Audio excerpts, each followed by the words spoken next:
इथे जरा आता आपण खायला थांबलो होतो. एक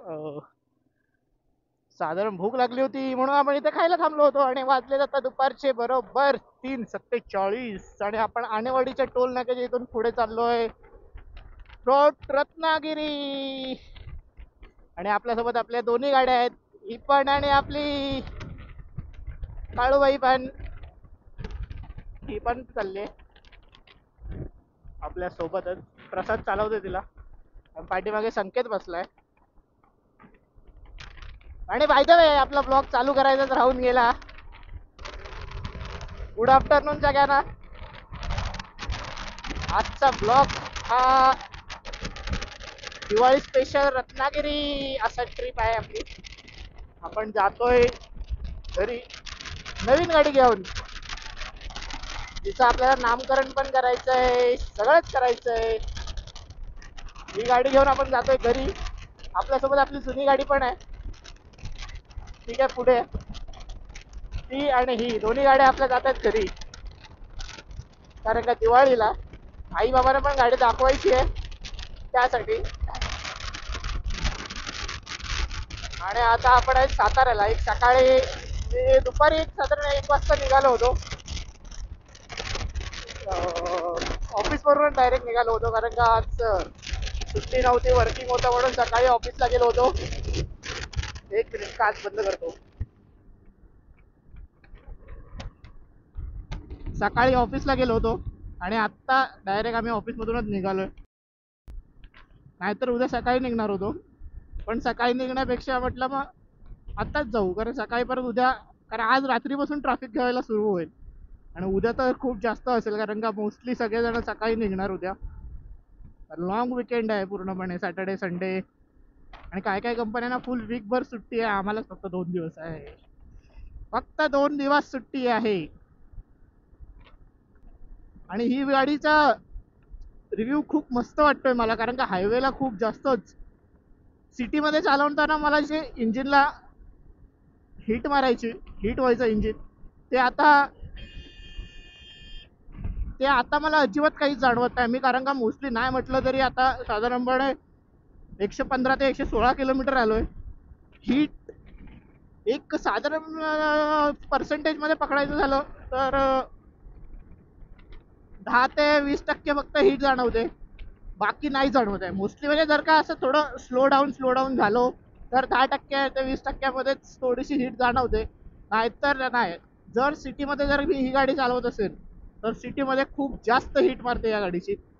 म्हणजे जर ट्रॅफिक भेटलं मग संपलं, पाय पूर्ण भाजून निघतात. हा पण हायवे साठी बेस्ट आहे, कारण का मी आता नाही म्हटलं तरी 80 to 90 मध्ये क्रूज करतोय कंटिन्यू. 80-90, 80-90, 100, 80-90, 100 एवढाच आहे 3 ह्याच्यात.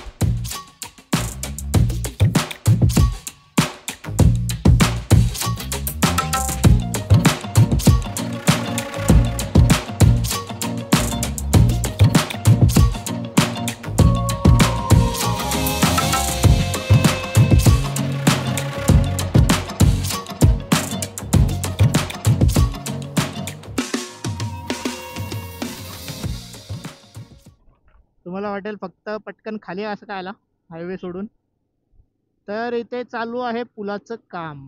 सो त्यामुळे आपल्याला खालचा सर्व्हिस रोड दिला वापरायला. हे आता साधारणपणे आपल्याला असं कराडपर्यंत असंच असणार आहे, कारण का वर जा, हायवेला टच व्हा, परत खाली या, कारण का रस्त्याचं काम चालू आहे.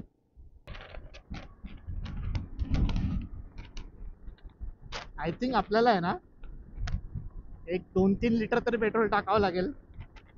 बघू आता काय करायचं, कसं करायचं, कुठे टाकूया, कारण का थोडंसं पेट्रोल काय डाऊटच नाही भाई. ऍव्हरेज 29चा देते, 29. कंपनी क्लेम करते 25 आणि ऍव्हरेज देते 29 गाडी माझी. एक नंबर माझा बाल समाधान. हायवेला मला 29-30 दिला, इनफ. खुश मी. 30 जरी ऍव्हरेज दिला ना मला हायवेला या गाडीत, खूप झालं माझ्यासाठी. फायनली कराड मध्ये पोहोचलोय. Karad Bangalore 683 kilometre, Kolhapur 71 kilometre. I love Karad. McDonald landmark झाले आता हे.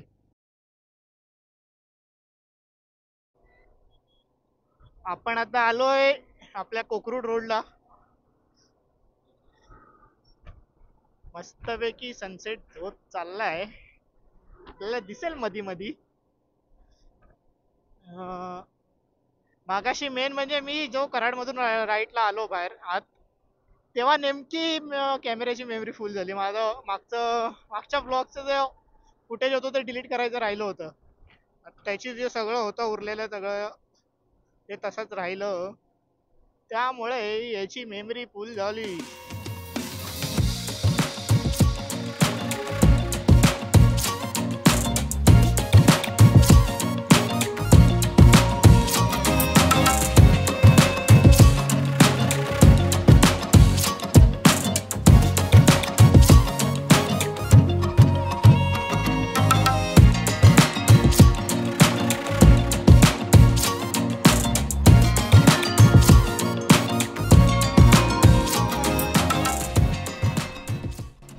तुम्हाला आहे ना एक व्ह्यू दाखवतो, जो एक मी साधारणपणे अगोदर जेव्हा उन्हाळा चालू होता तेव्हा एक व्हिडिओ शूट केला होता.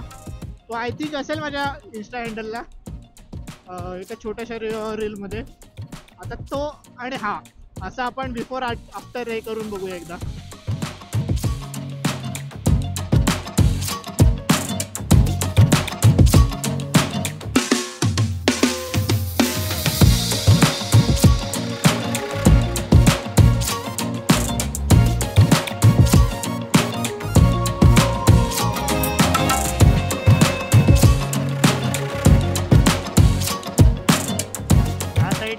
रस्त्याला भात घातलेला असतो, त्यामुळे गाडी थोडी हळू चालवावी लागते इकडेच. आता जर का कोण नवीन आला तर 100% तो त्या भाताच्या पिंडीवरून स्लिप होणार. आता आपल्याला माहिती आहे कसं की आपण इकडे हे असं असतं, हे आजीबाई कसं असं आलेलं की करायला.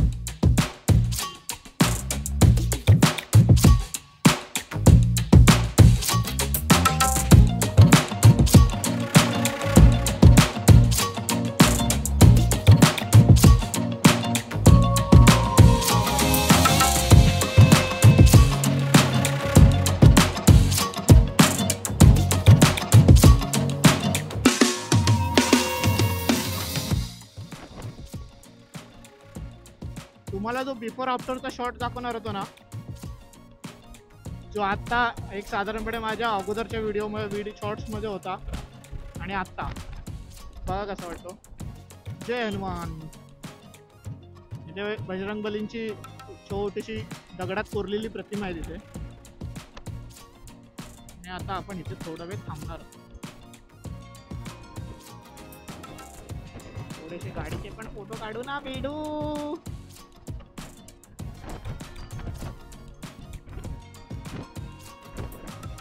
आणि मेन म्हणजे हा माईक जो खरखरतोय तो जरा बघू दे, हे कसं वाटतंय बघा.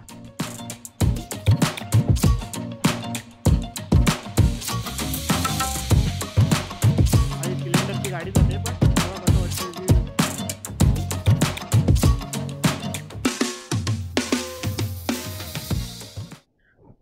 इथे लावलाय आपण आपला घोडा, तिकडे आपला हत्ती उभा आहे. आणि आता तुम्हाला दाखवतो एक व्ह्यू.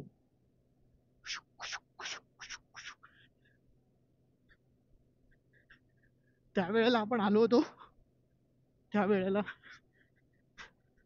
इथे पूर्ण सुकलेलं होतं आणि आता पूर्ण भरलेलं आहे हिरवं हिरवं.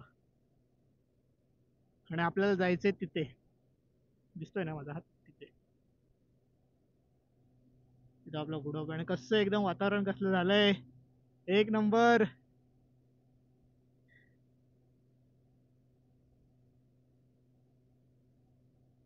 कसं वाटतं एकदम, कारण हा व्ह्यू मस्तच आहे.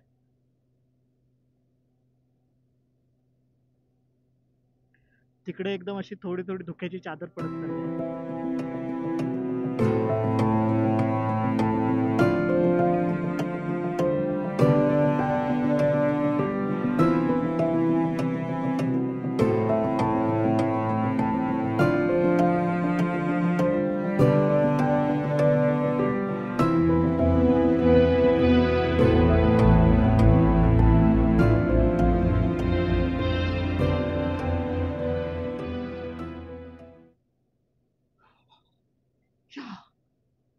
आणि हा पूर्ण असा यू टर्न आहे.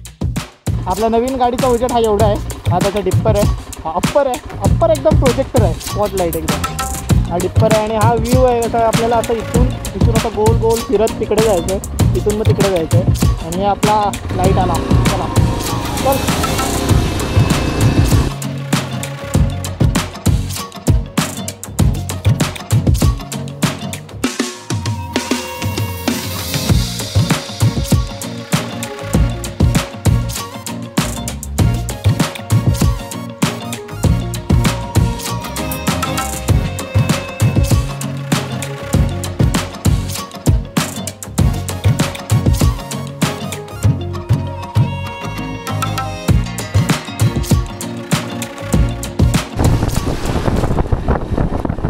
फायनली रत्नागिरीचा चेकपोस्ट आलेला आहे.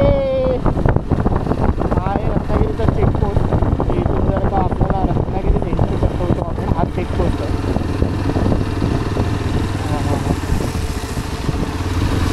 इथून खरी रत्नागिरी चालू होते. तिथे वरती आपल्या जिल्ह्याची हद्द होती, तिथं पुढे प्रॉपर चेकिंग होते. आणि आता इथून पुढे आता आपण आलो साखरपेठ. नंतर अजून आपण जाणार पालीला मग आपण आपल्या घरी. अजून एक साधारणपणे 1.5 तासात आपण घरी पोहोचू.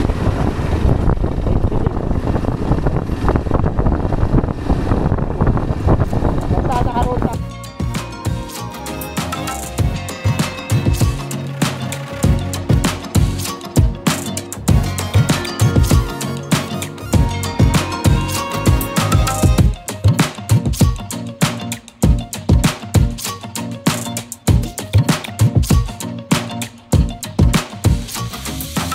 आपण आलेलो आहोत पाली.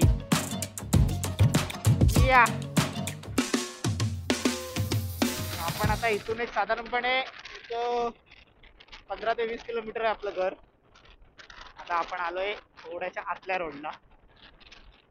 बरोबर 8:15 झाले. आपल्या गाडीला लाईट नाही आहे म्हणून आपल्याकडे मागे आपली मोठी गाडी आहे, जुनी गाडी आहे, जिला लाईटच लाईट आहे.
आता बाबा येते दिसतील एखाद्या वेळेस.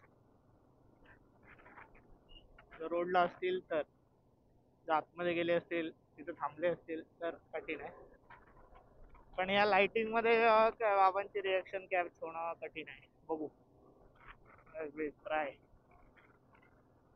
माय बेस्ट.